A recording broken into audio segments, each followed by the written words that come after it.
Thank you for being here. This is an exclusive account with images and audio recordings that we were only allowed to share for this interview. We are going to tell you the story of Michael and Sarah Carter, a small family in rural Ohio who say a dogman returned to their property every night in 2016 and whispered through the walls of their farmhouse. This case is not just folklore passed at a diner table. It reached local papers and was discussed in forums that referenced Linda Gottfried and other cryptid researchers. We have trail cam frames, audio clips of a low whispering vocalization, and measurements of prints that no known local wildlife fits. The first night they noticed something was very ordinary until the sounds began. A scraping on the roof a foot away from where Sarah slept. A warm, wet breath against a window pane. A photograph that looks like a canine face bent over the attic eave. Stay with us through the full account, because we will move step by step from the confused first night through repeated incursions and physical evidence, then to expert consultation, and finally to what the family did in the months that followed. You will hear them speak, see what they recorded, and meet the neighbors and the officials who tried to help. If you have a similar experience, please tell us in the comments at the end. This is their testimony and the evidence they let us examine, and we begin at the moment that changed everything. The first night that marked the Carters came in late October 2016. The air smelled like damp leaves and wood smoke. Michael was home that evening patching fence boards by the chicken coop while Sarah made soup and checked homework. At about midnight, Sarah woke to a thud on the roof right above the bedroom, and then a sound like someone dragging a heavy paw along the shingles. She slid from bed, heart racing, felt the cool nails of the floor under her feet and the prickling of fear at the back of her neck. She opened the bedroom window just a crack and heard a low exhale and a whispering noise that seemed to slither through the walls like wind through an old barn beam. She told Michael, who went outside with a flashlight and a shotgun. The yard was quiet except for the distant sound of a creak and the squeak of the porch swing. There was a faint, musky smell in the air, like wet fur and iron. They found no entry marks on the house, but feathers from a hen scattered near the coop. Michael said it felt unfair to label it as any dog they knew. He had been a hunter since boyhood. He could name every coyote call and every fox yelp. This was not one of them. The next morning, the family found one of their hens missing, the fence torn in a way that suggested force. Applied from above, and a single track in the softened soil that resembled a human footprint with long digits and a wide palm-like pad. That print was the thing that first made them doubt ordinary explanations. Michael Carter grew up in a farmhouse 7 miles from where he lived in 2016. As a child, he learned to track deer and to listen to the land, to read wind in the corn, and to identify the way predators move at night. He worked in a metal shop through his 20s and later ran a small contracting business repairing roofs and porches. Those hands that tightened bolts and climbed ladders were also the hands that measured tracks and took casts when something did not add up. He is practical in speech, his voice low and steady. In our interview, he described the first nights in specific details, naming tools he used, describing the exact smell near the coop, pointing out the places where the trail cam was later mounted. The backstory that matters is a man familiar with animals and with the hard labor of rural living, who insists the thing he faced was not any animal he knew. He lost his father when he was a teenager, and that grief hardened him into someone who protects his family fiercely. That protective instinct governed every decision after the sounds began. Sarah Carter was born in a neighboring county and had been a school teacher before staying home with the children during the years of mortgage and small repairs. She remembers being taught to be careful at dusk and to keep chickens close, but she had never imagined staying awake every night listening for something pressing its face to the attic vents. Her childhood included a grandfather who told campfire stories, some of which mentioned strange creatures and old woods that swallowed sounds. Sarah always shrugged those stories off as local color. Losing sleep in 2016 changed her perspective. She developed an acute sensitivity to sounds, a clock that clicked like teeth, the settling groan of house timbers that sounded like breathing, the faint rustle of fur on weathered shingles. That sensory-sharpened state stayed with her after the events and informed her testimony. She organized notes, photographs, receipts for repairs, and the names of neighbors who heard the same noises.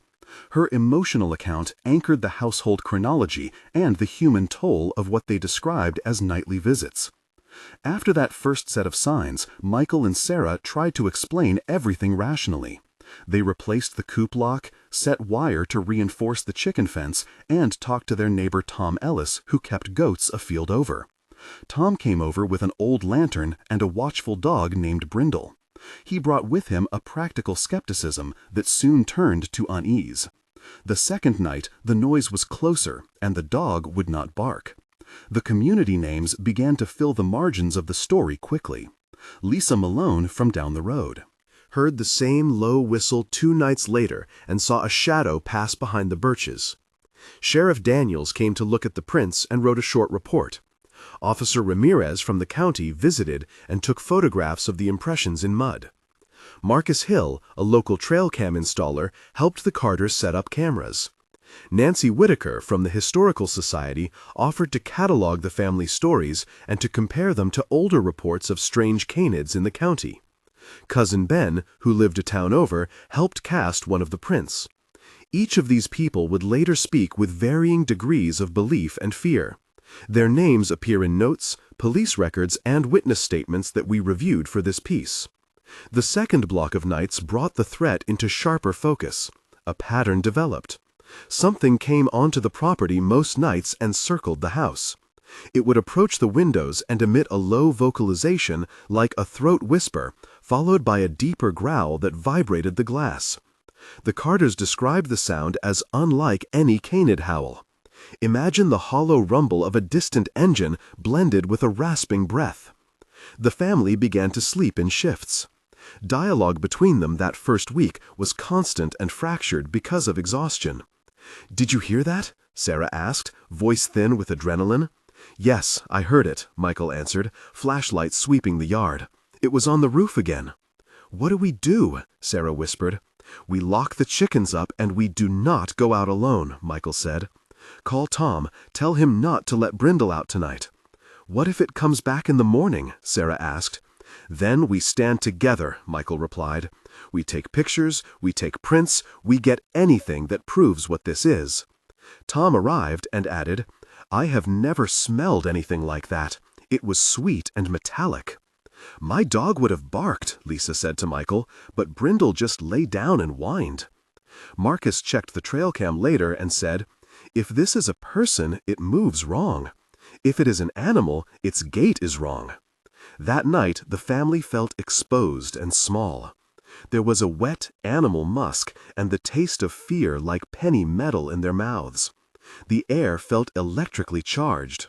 The moonlight showed a shadow against the east field, elongated and standing upright, leaving long prints where snow had yet to fall.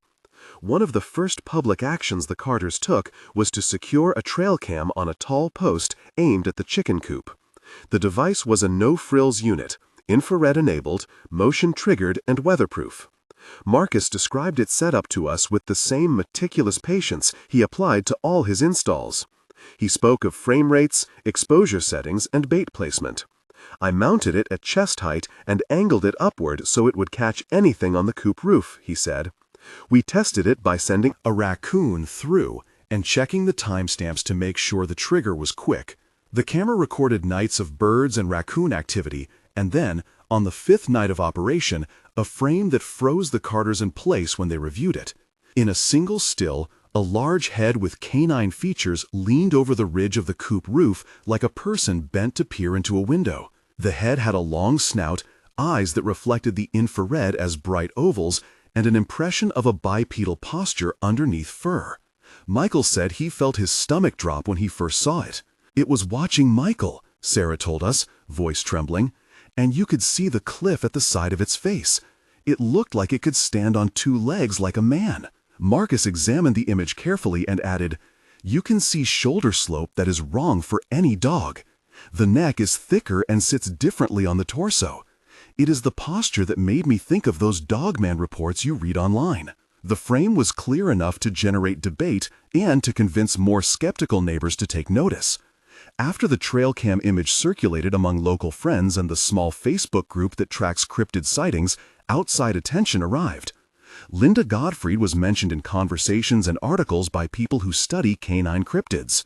Sheriff Daniels took a more formal interest and cataloged the trail cam image in the county station files. Officer Ramirez photographed the coop and measured an indentation on the northern shingle line where the creature's weight appeared to have rested. We reached out to an independent analyst at a state university mammalogy lab who asked for high-resolution copies of the images and an object scale. He noted anomalies in limb proportions and suggested further analysis be done with gait metrics if more frames existed. Dialogue between these investigators and the family included practical questions and firm skepticism. Could this be a bear with mange? The lab tech asked in a conference call. Bears leave wide claw marks and drag patterns, Michael countered. This left vertical prints that look like fingers and a palm. The lab tech replied, "Send us the casts," and Michael and cousin Ben obliged. The exchange left both sides cautious but intrigued. The trail cam frame became the fulcrum for the case, moving from a local scare to something that drew outside scrutiny and more formal notes. If this sounds like a story that invites comment, we want to hear from you. If this video made you sit up or recall your own inexplicable night encounter, please share it below. Start your comment with the words, "I saw," and then tell us in one sentence where and when it happened.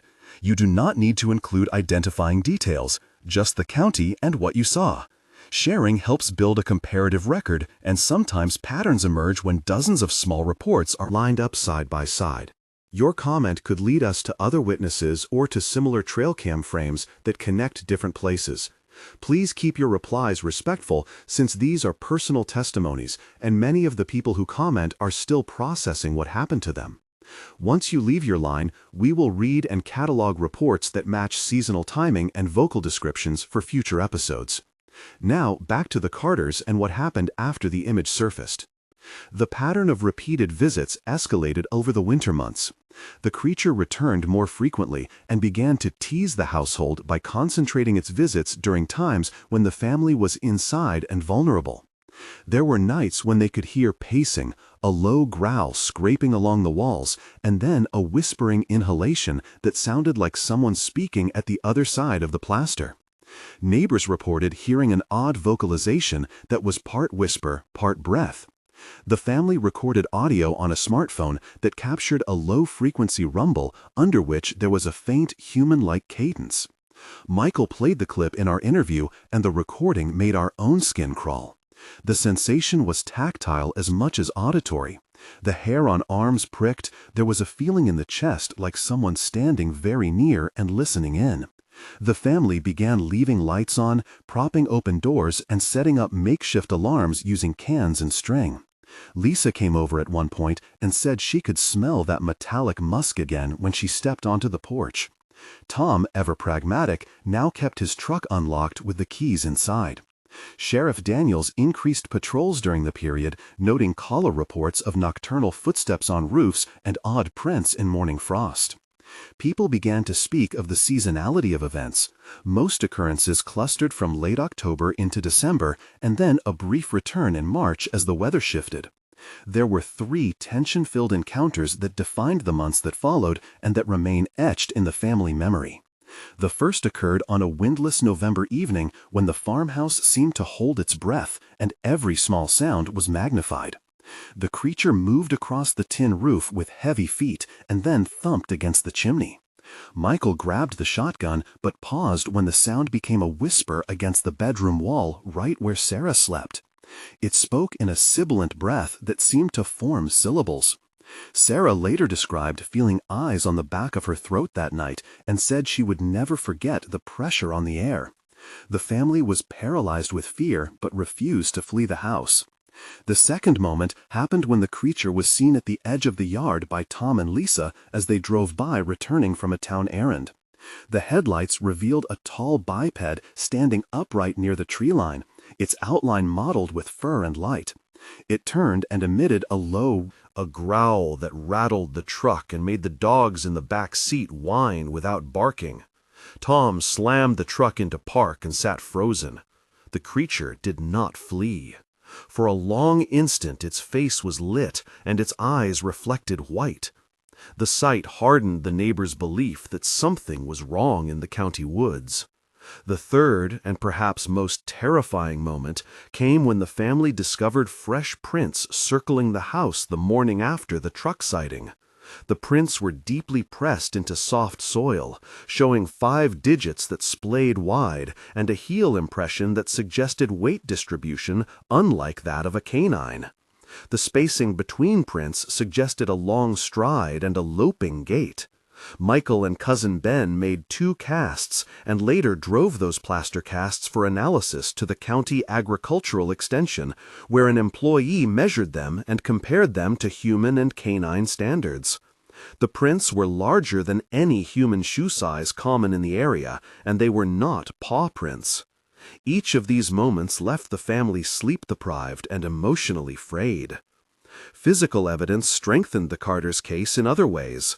They found marks on the side of their old Jeep where something had leaned in and pressed a rough handprint into the dusty metal door. There were scrapings on the coop roof where feathers were torn, and an indentation on the shingle line that matched the pressure point shown in the trail cam frame. The plaster casts taken of the footprints measured an unusual palm before fingers of roughly 9 inches across the widest part, and digits that were longer than an average human finger. Officer Ramirez made detailed notebooks of measurements. Marcus Hill used a tape to create a scale that matched one of the frames and matched it to the casts. Nancy Whitaker photographed the prints and included a write-up in the Historical Society files, noting similar motifs in stories collected from elders decades earlier. Those physical records were collected, stored, and in several cases forwarded to independent researchers who requested samples. Investigators and researchers responded with a mix of curiosity and caution. We spoke with Dr. Harold Peters, a mammologist at a state university, who maintained professional distance and advised caution about confirmation. Extraordinary claims require extraordinary evidence, he said. Image frames and anecdotal reports can be compelling, but they are not conclusive. That said, the mix of trail cam imagery, physical casts, and consistent vocal reports is worth further study. Linda Godfrey and other cryptid researchers were consulted informally by local enthusiasts, and some offered insights into behavioral patterns that matched Dogman lore, such as bipedal movement and nighttime visitations near human habitations. The Carters also consulted a private audio analyst who filtered the recordings and noted low-frequency components uncommon in typical canide calls. Sheriff Daniels filed the official incident reports and told us he would investigate any physical risk to residents, but that arrestable criminal activity was not evident. These deliberations brought both cautious validation and public skepticism. The pressure of repeated nights and public attention altered the family's life materially and emotionally. The children could not sleep through the night. They woke at small noises and refused to stay in upper rooms. Michael stopped working late and installed motion sensor lights and a network of cheap cameras. They reinforced doors and called neighbors to check in. Michael and Sarah stopped inviting guests over after dusk. Nancy Whitaker arranged for a protective dog patrol from a nearby farm, and Tom delivered a floodlight that lit the yard like daylight for a short while.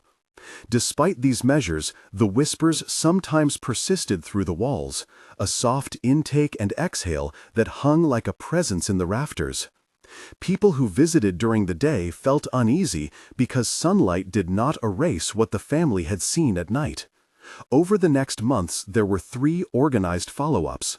1 month later, a small team led by Marcus and Sheriff Daniels examined the property and documented fresh prints and new marks on the Jeep, along with additional trail cam frames that suggested the creature had returned sporadically. They collected more casts and upgraded the camera placement.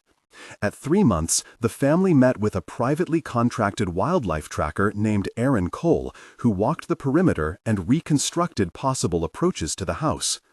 Aaron recorded a pattern of arrival points and exit tracks that supported a hypothesis of intelligent, repeated targeting rather than random predator behavior. At 6 months, the Carters were exhausted. They changed their routine and employed a small security team for a week, reviewed the possibility of relocation, and sought counseling for the persistent fear in the children.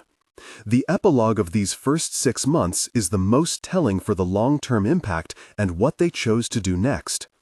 Epistolary actions and public response widened the case beyond the Carter property. The trail cam frames and cast photographs circulated among local pages and attracted messages from people in neighboring counties who reported similar visits in 2014 and in late winter 2015.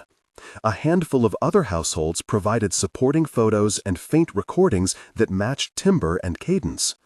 Sheriff Daniels coordinated with other county stations to cross-check reports and keep a consolidated log. University researchers did not publish formal studies, but several independent analysts requested copies of the casts and images for their private files. Media inquiries arrived and the family grew guarded, sometimes refusing to speak because the attention felt invasive. Some neighbors expressed sympathy and offered shelter if the family felt they needed to leave. Others speculated about hoaxes and intrusive pranksters. In small towns, rumor moves quickly. The emotional toll on the family was visible over time. The children began counseling to cope with night terrors, and Michael reported a level of hypervigilance that affected his work. Sarah, who once took comfort in the cyclical rhythms of school terms and harvest, found herself calculating the likelihood of a return each time weather changed. The cost of upgrades and security measures was not trivial for a working family.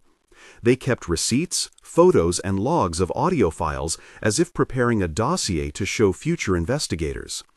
That habit of documentation became both a coping mechanism and a form of proof. In the 6-month epilogue, the Carters made concrete choices. At 1 month, they had upgraded cameras and increased neighborhood watch. At 3 months, they arranged for repeated patrols and for an expert tracker to map approach routes. At 6 months, they decided to sell the farmhouse and move to a rental closer to town while they considered long-term options. The house was listed quietly. They installed a commercial camera system and engaged a local security firm to monitor the property for a short time after closing. The children started to sleep through the night again in the new place, but the memory of whispers remained. Michael said it felt like a life condensed into moments of vigilance and small triumphs, such as the day they took the casts that proved something had touched their land. Sarah said that leaving was an act of protection and loss. They mourned leaving the home of family memories, but recognized it was the only way to reclaim normalcy.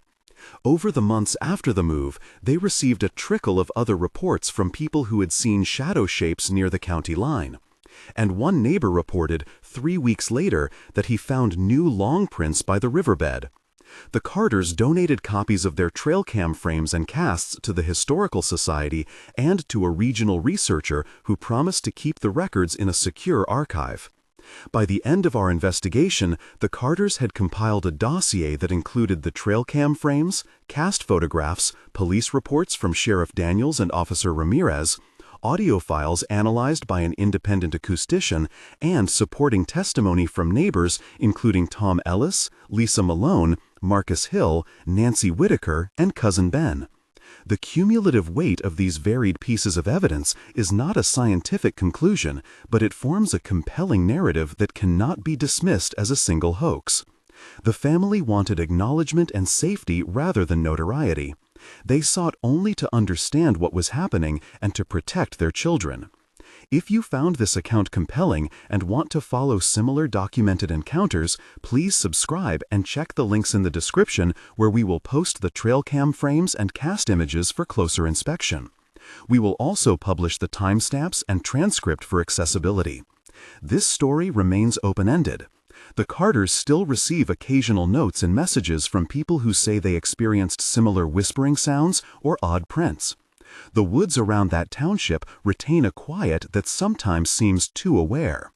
The world we think we know contains unaccounted edges, and for some families like Michael and Sarah Carter's, the line between ordinary and unexplained has shifted in a way that has lasting impact. For them, life moved from nights of sleep to nights of listening, from small hardware fixes to casting impressions, and from private fear to public record. The Dogman in their story may not have a single definitive explanation, but the combination of witness testimony, physical casts, trail cam frames, and local corroboration creates a case that deserves scrutiny and respect. If you have a similar testimony, begin your comment with "I saw" and tell us the county and what you witnessed in one clear sentence. Your note could connect patterns and help others feel less alone. Remember that the night holds more than silence, and sometimes the thing that returns every night whispers not to frighten, but to be seen.